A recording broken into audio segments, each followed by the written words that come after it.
there's the 660 frame. It's been powder coated, you can see. And even powder coated the skid plate, you can see here.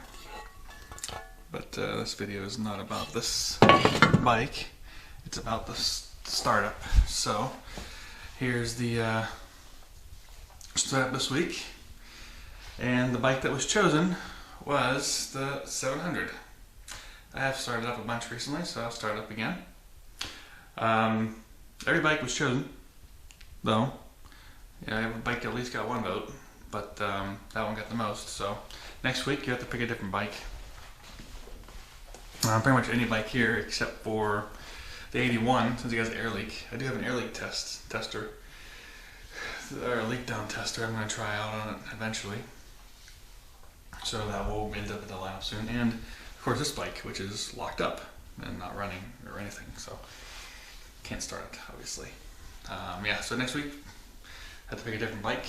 This week it's the 700. So talk a little bit about starting the 700. So the 700, it's actually, again, I've mentioned many times, it's very easy to start once you have the technique.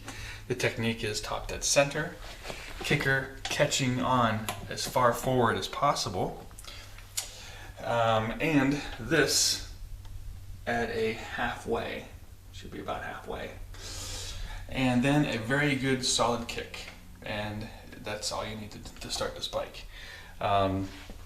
In fact, I've done such a good job at starting this bike very easily in a lot of my videos that people think it's easier to start the CR500, or it has less compression than the CR500.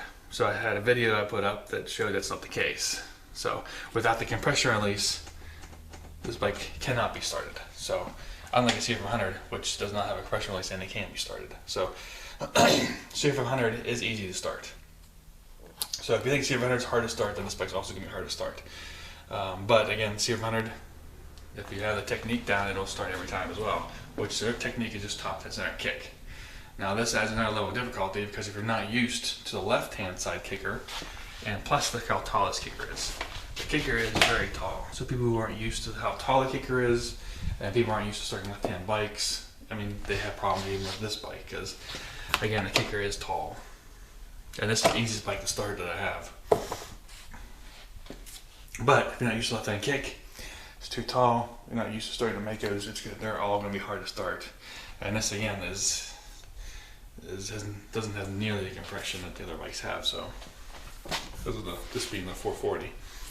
This one here, again, like I said, halfway, you follow the instructions, it'll start up every time. Now, so that's pretty much it. But at some point I should probably lean this kicker a little bit further forward so I can catch better.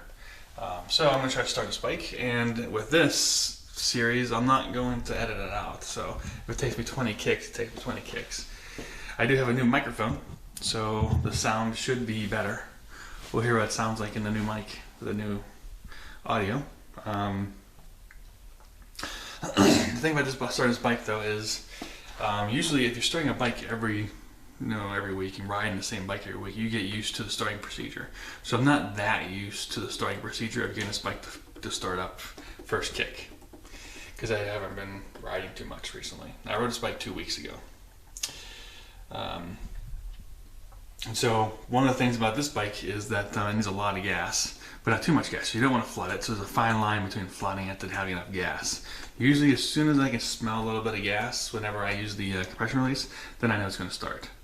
So what I'm going to do, I'm going to try to give it 6 priming kicks so I don't flood it, and then I'm probably going to end up kicking it about 6 or 7 times before it starts. We'll see. So first off, we'll just turn on the gas and let that sit there. Turn on the gas, let it sit. And then I'll come back and give it the priming kicks and see how long it takes for this bike to start. Of course, at one time I tried to start with this cap on, because now this actually works now. This drains in the ear as you ride. So you end up with 3.5 gallons. So, but yeah, I actually tried to start with this cap on once, and it definitely was not starting because it couldn't get the airflow in there. So let me set up the camera, open up the garage, and we will see how long it takes me to start this bike, how many kicks. Like I'm saying, I'm thinking it's going to take like 7 or 8 kicks to get this fucking thing started when I start kicking it, so. Okay.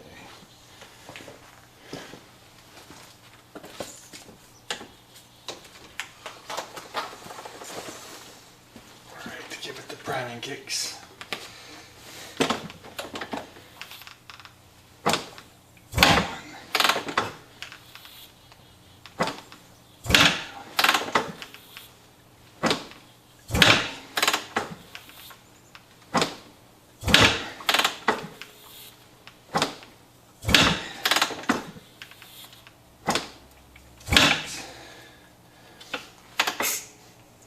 I don't smell gas yet, so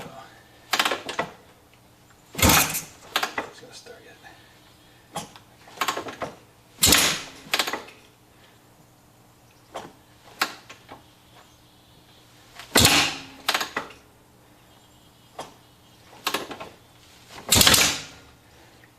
See, that's why you need to kick it.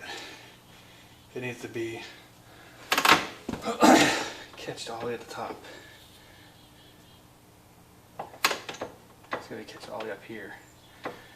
This is not as good a kick as up when it's catched up here. When it's catched here, it's not as full. So usually it doesn't start then. It's got to be up higher.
Alright, so